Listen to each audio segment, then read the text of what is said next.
तो स्टूडेंट कैसे हैं आप लोग। स्वागत है आपका अपने channel success academy with Praveen. तो आज की जो हमारी वीडियो होने वाली है, आज का जो हमारा टॉपिक होने वाला है हिस्ट्री का चैप्टर नंबर 2, जिसका नाम है 3 महाद्वीपों में फैला हुआ साम्राज्य। इसके मोस्ट इंपॉर्टेंट क्वेश्चंस को हम करने वाले हैं। इससे पहले मैंने जो वीडियो अपलोड करी थी वो चैप्टर नंबर 2 की ही थी, लेकिन वो एमसीक्यू की थी। आज हम इसके 3 मार्कर वाले लॉन्ग क्वेश्चन आंसर हम लोग करेंगे। ठीक है, तो पहला क्वेश्चन है आज का हमारा, रोमन साम्राज्य कौन से 3 महाद्वीपों में फैला हुआ था। ठीक है, रोमन साम्राज्य कौन से 3 महाद्वीपों में फैला हुआ था बेटा। तो रोमन साम्राज्य 3 महाद्वीपों में फैला हुआ था, जो कि पहला महाद्वीप है यूरोप, दूसरा है पश्चिम एशिया और तीसरा है उत्तर अफ्रीका। तो ये 3 कहीं ना कहीं महाद्वीप थे, एक महाद्वीप में नहीं 3 महाद्वीपों में फैला हुआ था। तीनों महाद्वीप के नाम याद रखना बहुत इंपॉर्टेंट है। पहला कौन सा महाद्वीप है, यूरोप, जिसमें पूरा यूरोप आ जाएगा। अच्छा, उसके बाद क्या था, एशिया, कौन सा वाला एशिया, पश्चिमी एशिया, और कौन सा वाला अफ्रीका, उत्तरी अफ्रीका, याद रखना। ठीक है, तो सेकंड क्वेश्चन है हमारा बेटा, रोमन साम्राज्य इतिहास की रचना करने वाले स्रोतों का वर्णन कीजिए। तो रोमन साम्राज्य इतिहास की रचना करने वाले स्रोत कौन से, यानी कि जब हम रोमन इतिहास को पढ़ते हैं तो ऐसे कौन कौन से चीजें हैं जो हमें रोमन के बारे में बताती है, रोमन साम्राज्य के बारे में बताती है। तो रोमन साम्राज्य के बारे में बेसिकली 3 दस्तावेज है जिनसे हमें जानकारी मिलती है रोमन के बारे में, रोमन साम्राज्य के बारे में। पहला दस्तावेज है पाठ्य सामग्री। पाठ्य सामग्री में बेटा आपका क्या क्या आ जाएगा, पाठ्य सामग्री में आपका आ जाएगा जो वहाँ के जो लोग थे जो इतिहास को लिखा करते थे उनमें शामिल हो जाएगा पाठ्य सामग्री।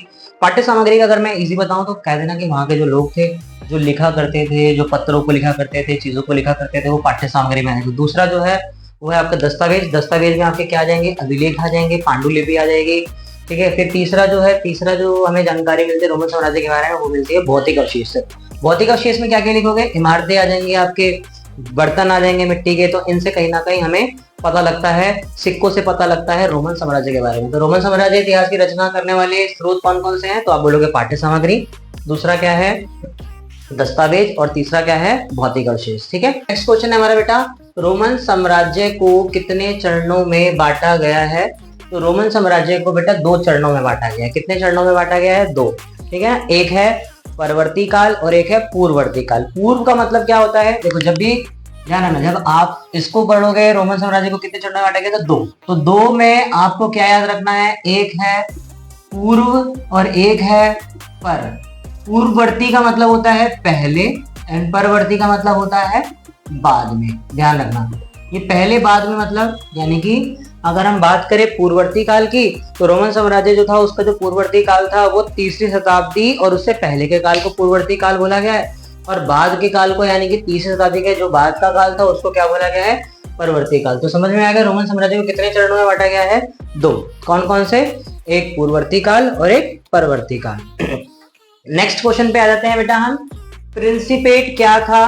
तो आपको पता है जब वहां पे रोमन साम्राज्य की जब कहीं ना कहीं बात करें तो वहां पर जो पहले जो चलती थी वो किनकी चलती थी, सैनेटों की। सैनेट के बाद कौन आ गए थे, हमारे राजा वगैरह आ गए थे।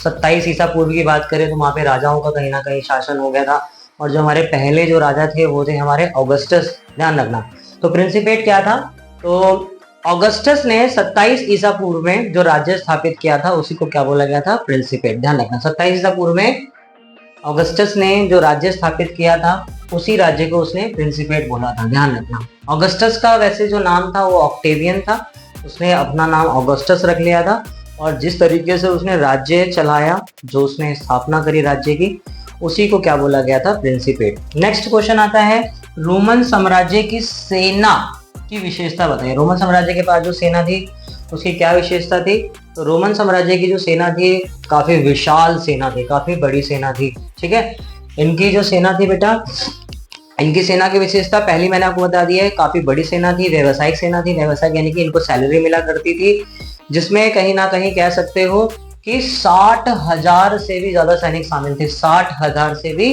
ज्यादा सैनिक शामिल थे इसके अंदर। और अगर हम नेक्स्ट की बात करें तो रोमन साम्राज्य की जो सेना की जो विशेषता थी उसमें एक यह भी आ जाएगी।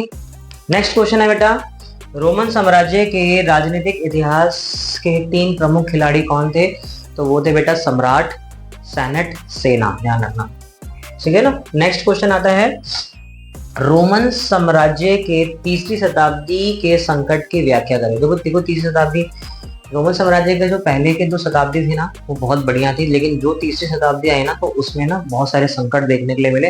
तो इसमें कि पहला जो संकट था रोमन साम्राज्य में, पहली और दूसरी शताब्दी में तो शांति और समृद्धि के लिए जाना जाता था। रोमन साम्राज्य पहली और दूसरी शताब्दी के लिए समृद्धि के लिए और शांति के लिए जाना जाता था, लेकिन अगर हम तीसरी शताब्दी की बात करें तो वो तनाव से भरा हुआ था।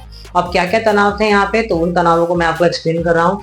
तो पहला जो तनाव था ना, तो यहाँ जो एक वंश था ईरान, ईरान का एक वंश था जिसका नाम था ससानी वंश। कौन सा वंश था? ससानी वंश। तो ससानी वंश ने यहाँ पर क्या किया था? आक्रमण कर दिया था। ठीक है, ध्यान रखना। पहला पहला पॉइंट क्या लिखोगे? रोमन साम्राज्य के तीसरी शताब्दी के संकट की व्याख्या कीजिए। तो पहले तो 2 पॉइंट ये लिख दोगे आप कि कहीं ना कहीं जो रोमन साम्राज्य था पहली और दूसरी शताब्दी में काफी समृद्ध था, काफी समृद्ध था। ठीक है, लेकिन जैसे ही तीसरी शताब्दी आती है तो ऐसे में जो रोमन साम्राज्य था वो कहीं ना कहीं धीरे धीरे उसका छिन्न भिन्न होने लगा, धीरे धीरे वो खत्म होने लगा। क्यों खत्म होने लगा? क्योंकि यहाँ पर ईरान के कहीं ना कहीं ससानी वंश ने आक्रमण कर दिया था। और कब आक्रमण किया था? 225 ईस्वी में। कब किया था? 225 ईस्वी में। ध्यान रखना, ईरान के ससानी वंश के शासक शापुर प्रथम ने आक्रमण करके रोमन साम्राज्य की 60,000 सेना को मार गिराया था इसमें। ध्यान रखना, तीसरी शताब्दी में क्या करा था? तो ससानी वंश का जो कहीं ना कहीं एक राजा था जिसका नाम था शापुर, तो उसने क्या करा था? 60,000 सैनिकों को मार गिराया था रोमन साम्राज्य के। रोमन साम्राज्य की जो पूर्वी राजधानी जो थी एंटीओक, उस पर भी कब्जा कर लिया था। किसने कब्जा कर लिया था? ससानी वंश ने कर लिया था। ससानी वंश का कौन सा राजा? तो आप बोलोगे शापुर। ठीक है ना। नेक्स्ट क्या याद रखोगे बेटा? कई जर्मन, अब ऐसे में जब ससानी वंश ने आक्रमण करा तो ऐसे में कहीं ना कहीं जर्मन जो मूल के लोग थे उन्होंने कहा यार ये लोग हमला कर रहे हैं तो हम भी हमला कर देते हैं। और ऐसे में जर्मन की जो मूल जनजाति थी राइन और डैन्यूब, ठीक है ना, राइन और डैन्यूब नदी के जो किनारे की तरफ जो कहीं ना कहीं जो लोग रहते थे जर्मन मूल के लोग, उन्होंने बढ़ना चालू कर दिया वहां पे। और इस तरीके से ससानी वंश भी हमला कर रहा है, जर्मन के मूल निवासी भी हमला कर रहे हैं। और इस तरीके से बार बार जब हमला होता गया तो रोमन वासियों को डैन्यूब से आगे के क्षेत्र छोड़ने पर मजबूर, यानी कि जो रोमन साम्राज्य के जो लोग रहते थे वहां पर राइन और डैन्यूब जगह, तो उनको वहां पर छोड़ना पड़ा। तीसरी शताब्दी में 47 वर्षों में 25 बार कहीं ना कहीं राजा को चेंज होना पड़ा। यानी कि 47 अगर बात करें 47 ईयर्स में कितनी बार, कितने सम्राट चेंज हुए? 25 सम्राट कहीं ना कहीं चेंज हो गए।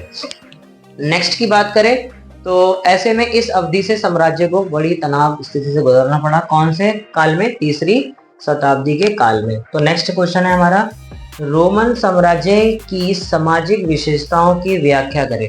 अब जो हमारा रोमन साम्राज्य था उसकी सामाजिक विशेषता क्या थी? समाज के बारे में बताना है, ठीक है ना। तो मैं आपको बता दूं सामाजिक विशेषता क्या थी। तो रोमन साम्राज्य के सामाजिक विशेषता जो थी वो निम्नलिखित थी। वहां पर एकल परिवार का चलन था, ठीक है ना। वहां पर क्या था? एकल परिवार का चलन था। परिवारों में क्या करा जाता था? दासों को शामिल किया जाता था। पहला पॉइंट क्या लिखोगे? एकल परिवार का चलन था। दूसरा, परिवार में दासों को शामिल किया जाता था। महिलाओं का संपत्ति पर अधिकार होता था। यहाँ पर ध्यान रखना, महिलाओं का संपत्ति पर अधिकार होता था।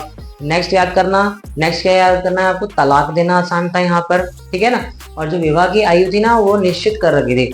पुरुषों के लिए क्या कर रखी थी? 28 से लेकर 32 तक, और जबकि महिलाओं की क्या कर रखी थी? 16 साल से लेकर 23 साल तक की कहीं ना कहीं इनकी एज फिक्स करे हुए। हाँ, इससे कम उम्र की जो औरतें हैं, महिलाएं हैं, वो शादी नहीं कर सकती हैं। तो मैंने आपको किसके बारे में बता दिया? रोमन साम्राज्य की सामाजिक विशेषताओं के बारे में बता दिया। अब हम पढ़ेंगे रोमन साम्राज्य में दासों की स्थिति के बारे में बताना है, ठीक है ना। दासों की स्थिति क्या थी यहाँ पे? तो अगर मैं दासों की बात करूं तो ऐसे में रोमन साम्राज्य में दासों की जो स्थिति थी वो काफी, कह सकते हो, दयनीय थी। यहाँ पे दासों को खरीदा बेचा जाता था, ठीक है ना। अगर ऑगस्टस की बात करें तो ऑगस्टस के शासनकाल में इटली के कुल 75 लाख की आबादी में तो भाई साहब 30 लाख दास ही दास। ध्यान रखना, अगर मैं बात करूं ऑगस्टस के टाइम पीरियड की, जब ऑगस्टस जब राज कर रहा था, तो ऐसे में इटली की आबादी की बात करूं 75 लाख की आबादी में से 30 लाख तो क्या थे? दास ही थे। और दासों को क्या समझा जाता था? पूंजी निवेश। दासों को पूंजी निवेश यानी कि दासों को खरीदना बेचना, ठीक है ना, उनको जबरदस्ती बोलना बच्चे पैदा करने के लिए, फिर उनको बेचना। उच्च वर्ग के लोग जो थे वो दासों से बहुत गलत व्यवहार करते थे, क्रूरतापूर्ण व्यवहार करते थे बेटा जी। दासों पर नियंत्रण रखने के लिए दूसरे दासों को रखा जाता था। यानी कि एक दास पर नियंत्रण पाने के लिए दूसरे दासों को रखा जाता था कि कहीं वो दास भाग ना जाए, तो ऐसे में एक और दास रखा जाता था उस पर नियंत्रण रखने के लिए। फिर उसके बाद जो दास होते थे बेटा, छोटे छोटे समूहों में उनको बांटा जाता था, ठीक है ना, छोटे छोटे समूहों में बांटा जाता था और उन पर नजर रखी जाती थी कि कौन क्या कर रहा है। दासों पर नियंत्रण रखने के लिए उनके पैरों में जंजीरों को बांधा जाता था, ध्यान रखना बेटा जी। तो इसी के साथ हमारे इस चैप्टर से रिलेटेड जितने भी इंपॉर्टेंट क्वेश्चन थे वो मैंने आपको करा दिए, ठीक है ना। मैंने आपको एमसीक्यू भी करा दिए, मैंने आपको लॉन्ग क्वेश्चन आंसर भी करा दिए। इस चैप्टर के इन क्वेश्चन आंसर की वीडियो मैं आपको डिस्क्रिप्शन बॉक्स में पीडीएफ के फॉर्म में डाल दूंगा, तो आप वहां से इन क्वेश्चन को आप देख भी सकते हो। अगर आपको वीडियो अच्छी लगी हो तो वीडियो को लाइक, शेयर और सब्सक्राइब करना बिल्कुल भी ना भूलें। इसी तरीके से प्यार देते रहिए, ठीक है, बाय।